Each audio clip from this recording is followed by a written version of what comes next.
Here with Tyrese Maxey. How does it feel to be in this moment? And congratulations. Thank you. It feels great. I mean, blessed by the best. Can't do anything but thank God and thank the organization for taking the chance on me. And now I'm here, and it's like my second home. So I'm very appreciative and very thankful. Back at the draft in 2020, you promised that the organization wouldn't regret it, wouldn't regret the pick 21. What were you feeling that night? Yeah, I keep saying the same things over and over. Like that was genuine emotion, genuine appreciation. Because as someone who felt like they should have went higher, to fall to the Sixers, fall to an organization that has a championship aspiration, it meant the world to me that they took me and they took a chance on me and was able to kind of help me develop into the player that I am today. So I'm very thankful, and I will always go out there and compete my extremely hardest that I possibly can every single night to help us win games. Everything the organization did with the Maxey Museum, Joel Embiid was part of it. He was there. He called you the best teammate that he's ever had. What did that mean to you, and why is it such a good partnership? Yeah, I think it's a great partnership, one, because we both know each other well, honestly, now, especially now. And it started when I first got here. I mean, he was a believer in me. He believed in my abilities. He also just believed in a friendship. Like he trusted me in being his friend. And he didn't talk as much when I first got here. Now he's extremely vocal. Now he's talking to everybody. Now he's being more of a vocal leader and a franchise leader that we need him to be. So I'm very much appreciative of him. Just being the leader, and then him taking myself under his wing. You know what I mean? Like he's been a great vet, great person to look up to, very successful on the basketball court, very successful, human being as well. So, kudos to Joel. Shout out to him. Dr. J was part of that celebration of you. Don Staley, Coach Don Staley was part of it. In your 4 years here, what have you learned about the city of Philadelphia? Yeah, it's a remarkable city. I mean, honestly, I didn't know anything a lot about it growing up. Because Dallas, Philly, whatever. But now that I'm actually living here, now that I'm actually being a part of the city, I have nothing but the utmost respect for it. Especially the people that live in the city. They work extremely hard for what they have, and that kind of puts me in that same category. Honestly, I had to work extremely hard for where I am today, and that's where that connection comes in at. So I understand where they're coming from when they come to games. They want us to come out there and put the utmost effort that we have. And go out there and compete extremely hard. As long as we do that, they're pretty happy. You're sharing a press conference day with Paul George. You had the podcast P sweatshirt on. What are some of the things that excite you about playing alongside him? Yeah, I mean, I think he's a good guy, good person. I mean, yeah, the podcast P shirt, that was pretty cool. He gave me a sweatshirt, so of course you rep your teammates. You know what I mean? Whenever my teammates give me something, I always try to rep them. But other than that, just basketball-wise, I feel like he brings a lot of different things that we haven't had, here on the Sixers since I've been here. A wing scorer, somebody who's very versatile, who can shoot the ball, off the dribble, off the catch, guard different positions, create shots on his own. I mean, the list goes on and on and on. I think it's just a good fit, with Joel Embiid as well. So anybody that fits playing with him is a great fit. And maybe play some golf together soon? Is that in the cards? Yes, we will try to play some golf together soon. It's a lot going on right now for the both of us, but I think we'll get in there soon. Reflecting quickly back on the season you just had, not only was it your first All-Star season, but you also, I haven't had the chance to ask you about winning Most Improved and the Sportsmanship Award.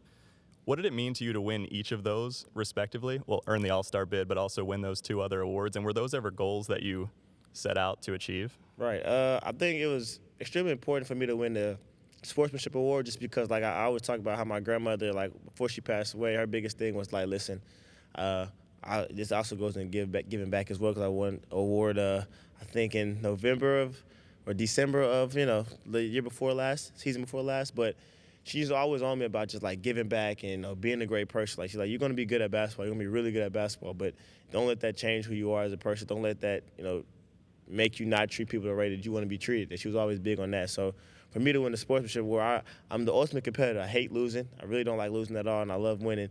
But I always respect my opponents, man. I always, try to say hello to them after the game and, make sure they're straight, especially, former teammates, of course.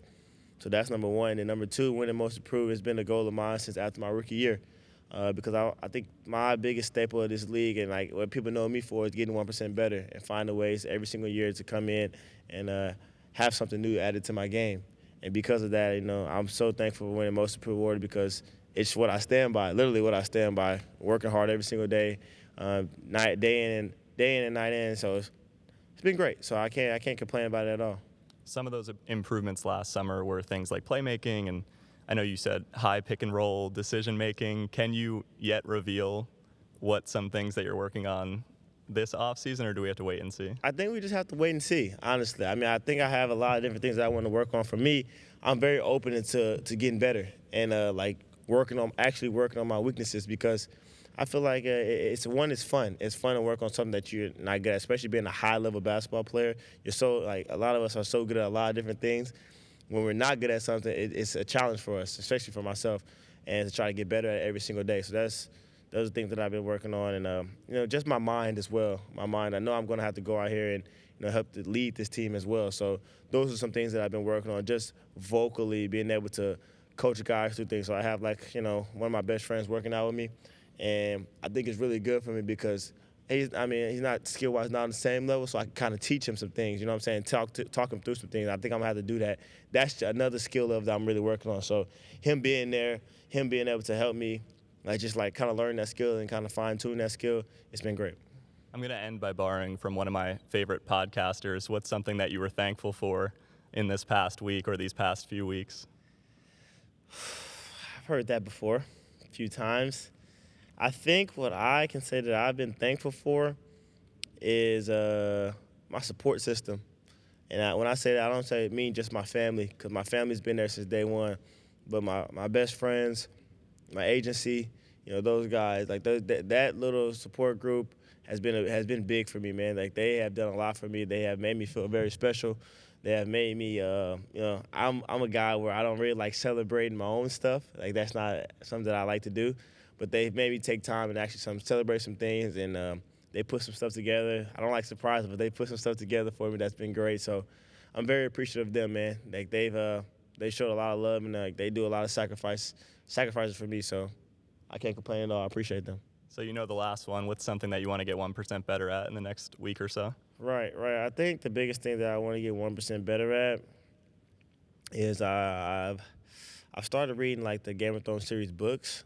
So I need to get more consistent on reading those books, because, like, I'm just a big Game of Thrones fan, you know what I mean? So it's like I just want to know everything I can about Game of Thrones, House of Dragons, all those different things, and all the Targaryens, all those different things. So I think that's one thing I can say I get 1% better at. All right, we'll let you get to it. Tyrese Maxey, thanks so much. Appreciate that.